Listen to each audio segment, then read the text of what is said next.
News navigation में आप सभी का स्वागत है। आज हम बात करेंगे राजनीति और सच्चाई की। क्या अमेरिका सीज फायर का ऐलान कर सकता है?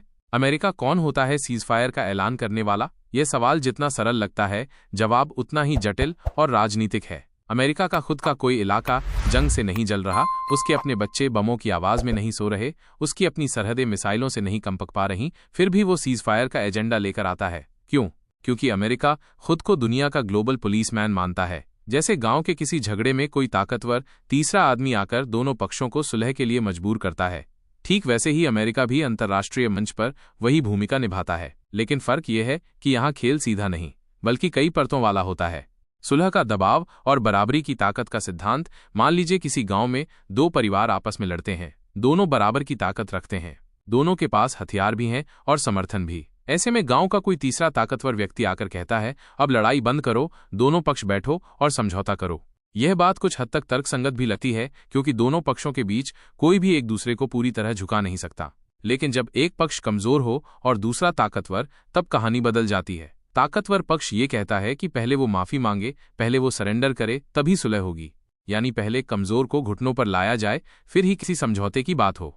इतिहास में मिसाल 1971 का भारत पाकिस्तान युद्ध। इस पूरे संदर्भ को समझने के लिए एक ऐतिहासिक मिसाल बेहद जरूरी है। 1971 की लड़ाई, जब भारत ने पाकिस्तान को बांग्लादेश के मुद्दे पर करारी शिकस्त दी थी। इंदिरा गांधी की रणनीति, भारतीय सेना का पराक्रम और बांग्लादेश की आज़ादी की लड़ाई, इन सबने मिलकर पाकिस्तान को घुटनों पर ला खड़ा किया। 93,000 पाकिस्तानी सैनिकों का सरेंडर सिर्फ एक ऐतिहासिक घटना नहीं, बल्कि एक ऐसा उदाहरण बन गया जो बताता है कि अगर कोई देश सच्चे अर्थों में ताकतवर हो तो वो दुश्मन को कैसे झुका सकता है। ये फोटो देखिए, जहां पाकिस्तान के जनरल भारतीय सेना के सामने सरेंडर कर रहे हैं। यही है असली सजा, यही है असली सुलह का तरीका। क्या अमेरिका भी ऐसा कर सकता है? नहीं। अमेरिका की नीति सीधी नहीं होती। वो अक्सर सीज फायर के नाम पर उसी पक्ष को राहत देना चाहता है जो घुटनों पर आने के करीब होता है। यानी शांति के नाम पर ताकतवर पक्ष को रुकने के लिए मजबूर किया जाता है, ताकि कमजोर पक्ष को फिर से सांस लेने का मौका मिल जाए। इसलिए अमेरिका की सुलह प्रक्रिया पर कई बार सवाल उठते हैं कि क्या ये न्यूट्रल मीडिएशन है या फिर एक रणनीतिक हस्तक्षेप। आज के संदर्भ में, चाहे वो रूस यूक्रेन युद्ध हो, इजराइल फिलिस्तीन संघर्ष या कोई और जियोपॉलिटिकल मुद्दा, हर बार अमेरिका सीज फायर के जरिए गेम को कंट्रोल करना चाहता है, लेकिन उसका उद्देश्य शांति से ज्यादा पावर बैलेंस को अपने पक्ष में रखना होता है।